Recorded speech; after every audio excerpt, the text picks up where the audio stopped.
Dear student, welcome my channel. আজকে তোমাদের উচ্চ মাধ্যমিকের রাষ্ট্রবিজ্ঞানের কয়েকটি এমসিকিউ আর এসিকিউ নিয়ে আলোচনা করব। 24টা এমসিকিউ আর 24-25টা হচ্ছে এসিকিউ নিয়ে আলোচনা করব। ঠিক আছে, তোমরা দেখো, এগুলো ভালো করে পড়বে, প্রথম থেকে লাস্ট অবধি দেখবে, কোনো স্কিপ করবে না। ঠান্ডা লড়াইয়ের শব্দটি প্রথম প্রয়োগ করেন বার্নার্ড বারুচ। পঞ্চশীল চুক্তি স্বাক্ষরিত হয় ভারত ও চীনের মধ্যে। বর্তমানে সার্কের সদস্য সংখ্যা হচ্ছে 8টি, নতুন হচ্ছে আফগানিস্তান। কিন্তু সার্কের প্রথম শীর্ষ সম্মেলন অনুষ্ঠিত হয় ঢাকায়। নিরাপত্তা পরিষদের মোট সদস্য সংখ্যা হলো 15টি। সাধারণ সভায় শান্তির জন্য ঐক্যের প্রস্তাব গৃহীত হয় কোন খ্রিস্টাব্দে? 1950। মার্কিন যুক্তরাষ্ট্রের আইনসভার উচ্চকক্ষের নাম সেনেট। এক কক্ষ বিশিষ্ট আইনসভা আছে এমন একটি রাষ্ট্র হলো মার্কিন যুক্তরাষ্ট্র হবে না, চীন হবে। হ্যাঁ, ন্যায় বিচারে দীপশিখাটি অন্ধকারের মধ্যে নিভে গেলে কি ভীষণ সেই অন্ধকার, এই কথা বলেছেন লর্ড ব্রাইস। লোকসভার সর্বাধিক সদস্যের সংখ্যা হলো 552। পশ্চিমবঙ্গের পঞ্চায়েত আইন প্রণীত হয় 1973 খ্রিস্টাব্দে। কলকাতা মিউনিসিপ্যাল কর্পোরেশনের প্রশাসনিক প্রধান হলেন মেয়র। দ্বিতীয় বিশ্বযুদ্ধ শুরু হয় 1939 খ্রিস্টাব্দে। জোট নিরপেক্ষ আন্দোলনের জনক হলেন জওহরলাল নেহরু। ন্যাটো গঠিত হয় কত কত খ্রিস্টাব্দে? মার্কিন যুক্তরাষ্ট্র। ন্যাটো কার উদ্যোগে হয়? মার্কিন যুক্তরাষ্ট্রের। ভারত পাক সিমলা চুক্তি সম্পাদিত হয়েছিল কোন খ্রিস্টাব্দে? 1972। নিরাপত্তা পরিষদের স্থায়ী সদস্যের সংখ্যা হলো 5। ভিটো প্রদান ক্ষমতা আছে কেবলমাত্র নিরাপত্তা পরিষদের স্থায়ী সদস্যদের। স্পিরিট অব দ্য লস গ্রন্থটির রচয়িতাকে মন্তেস্কো। ব্রিটিশ পার্লামেন্টের নিম্নকক্ষের নাম হলো কমন সভা। উত্তরাধিকার সূত্রে মনোনীত শাসক দেখা যায় গ্রেট ব্রিটেনে। ভারতের প্রধানমন্ত্রীকে নিযুক্ত করেন রাষ্ট্রপতি। রাজ্যসভার সদস্যদের কার্যকালের স্বাভাবিক সময়সীমা হলো বা মেয়াদ হচ্ছে 6 বছর। পৌরসভার নির্বাচিত প্রতিনিধিদের বলা হয় কাউন্সিলর। এবার এসিকিউগুলো দেখো।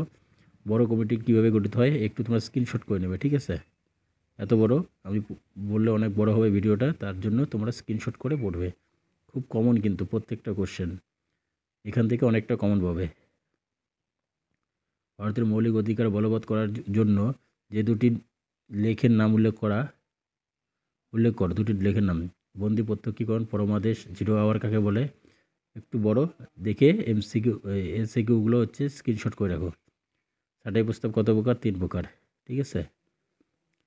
ভারতের অঙ্গরাজ্যের রাজ্যপালে যে কোনো একটি স্বেচ্ছাধীন ক্ষমতার উল্লেখ করো। এটাও রাজ্যপাল তার স্বেচ্ছাধীন ক্ষমতা প্রয়োগ করে রাজ্য বিধানসভা ভেঙে দিতে পারে না। ভারতের অঙ্গরাজ্যের মুখ্যমন্ত্রীকে কে নিয়োগ করেন? রাজ্যপাল। ভারতের প্রধানমন্ত্রী যে কোনো একটি গুরুত্বপূর্ণ কাজের উল্লেখ করো। ভারতের প্রধানমন্ত্রীর সবথেকে গুরুত্বপূর্ণ কাজটি হলো রাষ্ট্রপতিকে তার কার্য সম্পাদনে সহায়তা করা এবং পরামর্শ দেওয়া। ভারতের রাষ্ট্রপতি তার পদ থেকে কীভাবে অপসারিত হন একটু দেখে লেখো। ঠিক আছে, বাই স্ক্রিনশট করবে ইমপিচমেন্ট পদ্ধতির মাধ্যমে। অথবা ভারতের উপরাষ্ট্রপতি কীভাবে নির্বাচিত হন এটাও দেখো একটু। একক, হস্তান্তরযোগ্য, এরকম সমানুপাতিক। বিচার বিভাগের স্বাধীনতা রক্ষা দুটি পদ্ধতির উল্লেখ করো।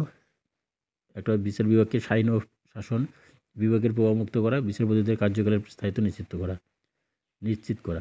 স্থায়ী প্রশাসক বলতে কী বোঝো? প্রতিযোগিতামূলক পরীক্ষার দ্বারা নিযুক্ত উচ্চপদস্থ সরকারি কর্মচারীদের স্থায়ী প্রশাসক বলা হয়। এক কক্ষ বিশিষ্ট আইনসভার বিপক্ষে একটি যুক্তি দাও। এইরূপ আইনসভায় সুনিশ্চিত আইন প্রণয়ন সম্ভব হয় না। গান্ধীজির অহিংস নীতি দুটি বৈশিষ্ট্য।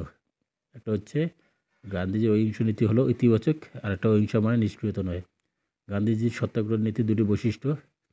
সত্যাগ্রহের পথ এবং পদ্ধতি অহিংস। সত্যাগ্রহে দুর্বলতার কোনো স্থান নেই। মার্ক্সবাদের যে কোনো দুটি উৎসের উল্লেখ করো। জার্মান ভাববাদী দর্শন, ব্রিটিশ অর্থশাস্ত্র।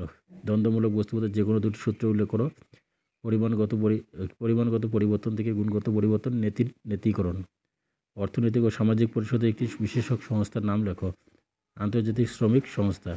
ভারতের পররাষ্ট্র নীতির একটি মূল বৈশিষ্ট্য উল্লেখ করো। ভারতের পররাষ্ট্র নীতির একটি মূল বৈশিষ্ট্য হলো জোট নিরপেক্ষতা। জাতীয় ক্ষমতা বলতে কী বোঝো? আন্তর্জাতিক রাজনীতির আলোচনায় জাতীয় ক্ষমতা বলতে বোঝায় এক রাষ্ট্র কর্তৃক অন্য রাষ্ট্রের আচরণ নিয়ন্ত্রণ করার সামর্থ্য। জাতীয় স্বার্থ বলতে কী বোঝায়? এক কথায় জাতীয় স্বার্থ বলতে বোঝায় সেই সমস্ত লক্ষ্য বা আশা আকাঙ্ক্ষার সমষ্টিকে বোঝায় যেগুলো পূরণ করার জন্য রাষ্ট্র সচেষ্ট থাকে। সুয়েজ সংকট কবে দেখা দেয়? 1956 সালে। কিউবার সংকট দেখা যায় 1962 সালে।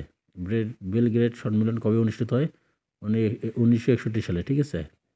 অথবা বর্তমানে যেটা কোশ্চেন আরেকটা, জোট নিরপেক্ষ আন্দোলনের একটি প্রাসঙ্গিক উল্লেখ করো। বর্তমানে একবিংশ বিশ্বে শান্তিপূর্ণ সহাবস্থানের ক্ষেত্রে জোট নিরপেক্ষ আন্দোলনের বিশেষ ভূমিকা আছে। এই কোশ্চেনগুলো দেখো ভালো করে, ঠিক আছে। এখান থেকেই অনেকটা কমন পাবে। এরপরে নেক্সট ভিডিওগুলো দিচ্ছি, আজকেই সব দেবো, ঠিক আছে। দেখো।